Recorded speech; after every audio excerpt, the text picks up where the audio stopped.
नमस्कार बच्चों, Prince coaching classes के YouTube चैनल पर आपका हार्दिक स्वागत है। आज की इस क्लास में क्लास 10 साइंस के चैप्टर नंबर 1 रासायनिक अभिक्रियाएं एवं समीकरण के महत्वपूर्ण प्रश्नों को हल करेंगे। इसमें हम बहुविकल्पीय प्रश्न करेंगे, तो 20 प्रश्न इसके हम करेंगे जो एग्जाम की दृष्टि से बहुत ही महत्वपूर्ण प्रश्न है। बच्चों, यदि आपने इस चैप्टर को पूरा पढ़ा है, हमारे जो पिछले 4 बार में मैंने ये चैप्टर करवाया था, वो यदि आपने पूरे देखे हैं तो इन प्रश्नों को आप बहुत ही आसान तरीके से हल कर सकते हो। तो आप इन्हें ध्यान से पढ़ना, याद कर लेना अच्छी तरह से। ये बोर्ड एग्जाम की दृष्टि से अति महत्वपूर्ण प्रश्न होंगे। ठीक है, तो चलिए स्टार्ट करते हैं। पहला प्रश्न है, किस गैस की उपस्थिति होने पर मैग्नीशियम रिबन का दहन होता है? मैग्नीशियम का जो रिबन होता है वो किस गैस की उपस्थिति में जलता है? तो देखो, मैंने एक चीज बताई थी आपको, कोई सा भी पदार्थ, कोई सी भी वस्तु यदि जलानी हो, उसका दहन करना हो, तो उसके लिए कौन सी गैस की आवश्यकता होती है? उसके लिए ऑक्सीजन की आवश्यकता होती है। यानी कि कोई भी चीज ऑक्सीजन की उपस्थिति में ही जलती है, उसका दहन ऑक्सीजन की उपस्थिति में ही होता है। तो बताओ, इसमें देखो, कार्बन डाइऑक्साइड है, कार्बन मोनोऑक्साइड है, हाइड्रोजन है और ऑक्सीजन है। तो इसमें राइट ऑप्शन क्या आ जाएगा भाई? ऑक्सीजन आ जाएगा, क्योंकि किसी का भी यदि दहन करना हो तो उसके लिए ऑक्सीजन की उपस्थिति होना आवश्यक है। ठीक है, दूसरा देखो, अभिक्रिया में तीर का सिरा किस ओर होता है? जब हम अभिक्रिया लिखते हैं, रासायनिक अभिक्रिया, तो उसमें तीर का सिरा किस तरफ होता है? अभिकारक से उत्पाद की तरफ होता है ना। तो बताइए, इसमें कौन सा ऑप्शन राइट आ जाएगा? कमेंट में कमेंट करें आप मुझे, कौन सा ऑप्शन राइट होगा भाई? तो देखो, ये वाला ऑप्शन, सी वाला ऑप्शन राइट हो जाएगा। जब भी हम अभिक्रिया लिखते हैं, जैसे मान लो C+O2 लिखा, तो ऐसे लिखते हैं CO2, तो ये तीर का चिन्ह हमेशा इस तरफ होता है, अभिकारक से उत्पाद की तरफ होता है। ठीक है, तो इसमें आपके सी वाला ऑप्शन राइट आ जाएगा।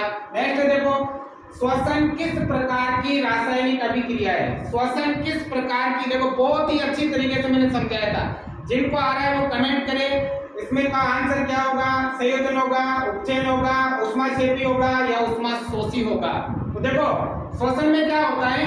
ऊष्मा का उत्सर्जन होता है, यानी कि ऊष्मा का निर्माण होता है, ऊर्जा का निर्माण होता है। तो बताओ, ऐसी कौन सी अभिक्रिया है जिसमें ऊष्मा उत्पन्न होती है, यानी कि ऊर्जा उत्पन्न होती है? तो कौन सी अभिक्रिया है भाई? ऊष्माक्षेपी। इसका जो राइट आंसर होगा वो हो जाएगा ऊष्माक्षेपी रासायनिक अभिक्रिया।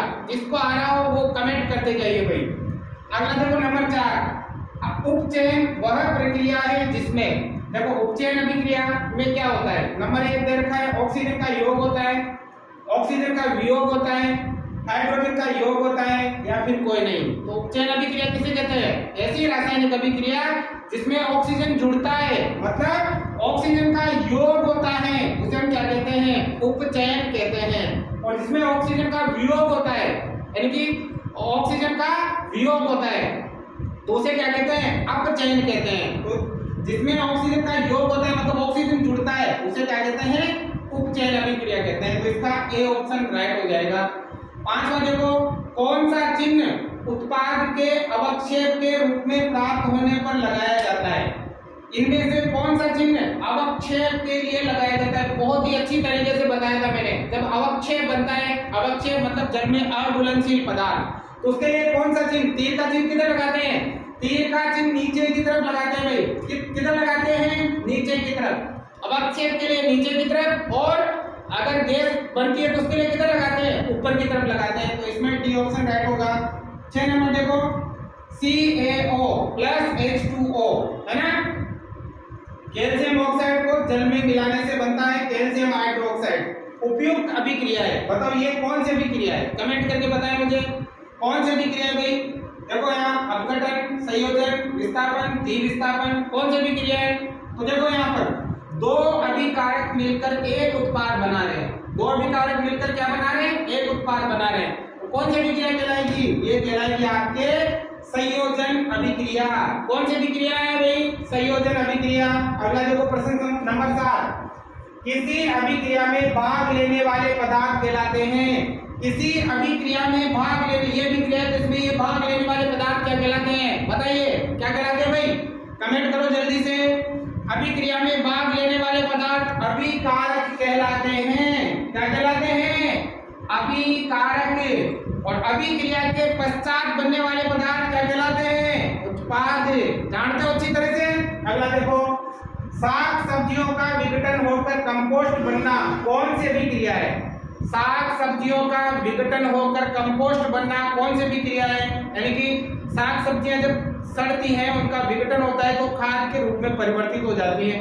वो खाद बनना कौन सी अभिक्रिया है भाई? बताओ कौन सी अभिक्रिया है? कल अच्छी तरह से समझाया था मैंने, कौन सी अभिक्रिया है? तो वो है आपके ऊष्माक्षेपी अभिक्रिया। क्योंकि जब भी कंपोस्ट यानी कि खाद बनता है तो उसमें से ऊष्मा निकलती है, ऊर्जा निकलती है, तो इसलिए ये कौन सी अभिक्रिया है? ऊष्माक्षेपी रासायनिक अभिक्रिया कहलाती है। अगला देखो, अभिक्रिया CuO plus H2, reaction Cu plus H2O में किसका अपचयन हो रहा है?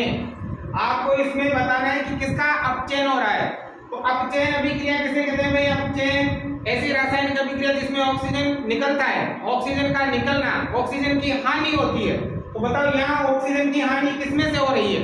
देखो कॉपर के साथ पहले ऑक्सीजन था, अब कॉपर के साथ ऑक्सीजन नहीं है, तो यहाँ पर अपचयन किसका हो रहा है? कॉपर का हो रहा है। किसका हो रहा है? कॉपर का। तो यहाँ कौन सा ऑप्शन राइट आ जाएगा? बी ऑप्शन राइट आ जाएगा। अगला देखो 10वां, C6H12O6, ये ग्लूकोज का सूत्र है, प्लस 6O2 प्लस 6H2O, और रिएक्शन करके बन रहा है 6CO2 प्लस 12H2O प्लस ऊर्जा। साथ में क्या बन रही है भाई? ऊर्जा बन रही है। इस रासायनिक अभिक्रिया का विशेष नाम है, बताओ इसका विशेष नाम क्या है? कल अच्छी तरह से बताया था मैंने, इसका विशेष नाम क्या है? श्वसन। क्या है भाई इसका विशेष नाम? श्वसन। तो क्या राइट ऑप्शन हो जाएगा आपके? श्वसन राइट ऑप्शन हो जाएगा। अगला देखो, जब मैग्नीशियम फीते को जलाया जाता है तो उत्पन्न आग की लौ होती है। जब हम मैग्नीशियम फीते को जलाते हैं तो उसमें से जो आग निकलती है उसकी लौ किस कलर की होती है? तो बताइए, पीली, नीली, चमकीला, उजाला या फिर लाल? तो कैसा होता है? इसका ऑप्शन आ जाएगा सी, चमकीला उजाला होता है। क्या होता है? चमकीला उजाला होता है। चलिए next, Cl2 plus 2Ki, reaction 2KCl plus I2 एक अभिक्रिया है। आपको बताना है ये कौन सी अभिक्रिया है? संयोजन है, अपघटन है, विस्थापन है या द्विविस्थापन है? ये कौन सी अभिक्रिया है भाई बताओ। तो देखो यहाँ पर इस क्लोरीन ने क्या कर दिया? इस I का यहाँ से विस्थापन कर दिया। देखो K के साथ पहले I था, लेकिन यहाँ K के साथ कौन आ गया? Cl आ गया। मतलब इस क्लोरीन ने I का विस्थापन कर दिया, यहाँ से विस्थापन कर दिया। इसका मतलब कौन सी अभिक्रिया है? विस्थापन अभिक्रिया है। ठीक है, इसके बाद हम 8 क्वेश्चन और करेंगे। पहले आपने अच्छी तरह से स्क्रीनशॉट ले ले, अच्छी तरह से समझ ले। प्रश्न नंबर 13 है, नीचे दी गई अभिक्रिया के संबंध में कौन सा कथन सत्य है? तो बच्चों ये अभिक्रिया दे रखी है, जिंक ऑक्साइड प्लस कार्बन, और ये अभिक्रिया करके बना रहा है जिंक और कार्बन मोनो ऑक्साइड। अब ये कथन दे रखे हैं, कार्बन उपचयित हो रहा है, ZNO उपचयित हो रहा है, कार्बन अपचयित हो रहा है, CO यानी कि कार्बन मोनोऑक्साइड उपचयित हो रहा है। कौन सा कथन सत्य है? मुझे कमेंट में आप जरूर बताइए, बताओ, कमेंट करो। तो देखो सबसे पहले यहाँ देखो, उपचयन का मतलब होता है ऑक्सीजन का जुड़ना, है ना, और अपचयन का मतलब होता है ऑक्सीजन का निकलना। हमने उपचयन और अपचयन अभिक्रिया अच्छी तरह से पढ़ी है ना। तो देखो पहला ऑप्शन है कार्बन उपचयित हो रहा है। तो देखो कार्बन पहले अकेला था, अब यहाँ कार्बन के साथ ऑक्सीजन जुड़ गया, तो ऑक्सीजन का जुड़ना क्या कहलाता है? उपचयित कहलाता है। क्या कहलाता है? उपचयित। इसका मतलब कार्बन उपचयित हो रहा है क्योंकि इसके साथ ऑक्सीजन जुड़ रहा है ना, तो कार्बन उपचयित हो रहा है, तो कार्बन उपचयित हो रहा है, पहला ऑप्शन ही आपके राइट हो जाएगा। ऑक्सीजन का जुड़ना, देखो कार्बन के साथ ऑक्सीजन जुड़ रहा है, इसका मतलब ऑक्सीजन क्या हो रहा है? उपचयित हो रहा है। आगे समझ में। अगला देखो 14 नंबर, अपघटन अभिक्रिया का उदाहरण बताना है। अपघटन अभिक्रिया का उदाहरण बताना है इसमें। तो अपघटन अभिक्रिया किसे कहते हैं? ऐसी रासायनिक अभिक्रिया जिसमें एक अभिकारक टूटकर 2 या 2 से अधिक उत्पाद बनाता है। एक अभिकारक टूटकर 2 या 2 से अधिक उत्पाद बनाता है, उसे अपघटन अभिक्रिया कहते हैं। अब देखो सबसे पहले यहाँ देखो, इसमें तो 2 अभिकारक एक उत्पाद बना रहे हैं, ये तो नहीं है आंसर। अब इसमें देखो एक अभिकारक है और 2 उत्पाद बन रहे हैं, इसका मतलब ये वाला आंसर ही आपका राइट हो जाएगा।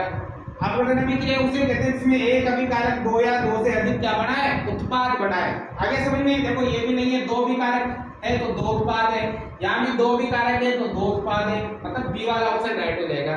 देखो प्रश्न नंबर 15, नम वायु में तांबे की बाहरी सतह पर कौन सी परत चढ़ जाती है? अच्छी तरह से बताया था कल मैंने, तांबे पर कौन सी परत चढ़ती है, लोहे पर कौन सी परत चढ़ती है, चांदी पर कौन सी परत चढ़ती है, अच्छी तरह से बताया था। तो बताओ बेटा, तांबे पर कौन, वायु के संपर्क में, जब नम वायु के संपर्क में तांबा आता है तो उस पर कौन से कलर की परत चढ़ जाती है?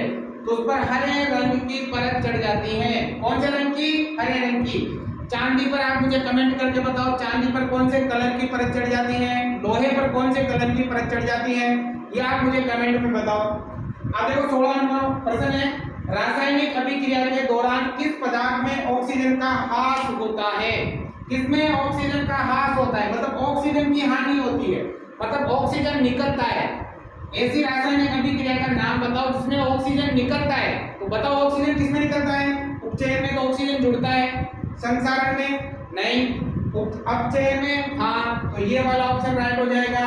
अब ऑक्सीजन का हानि किसमें होती है, मतलब ऑक्सीजन किसमें निकलता है? अपचयन अभिक्रिया में निकलता है ना।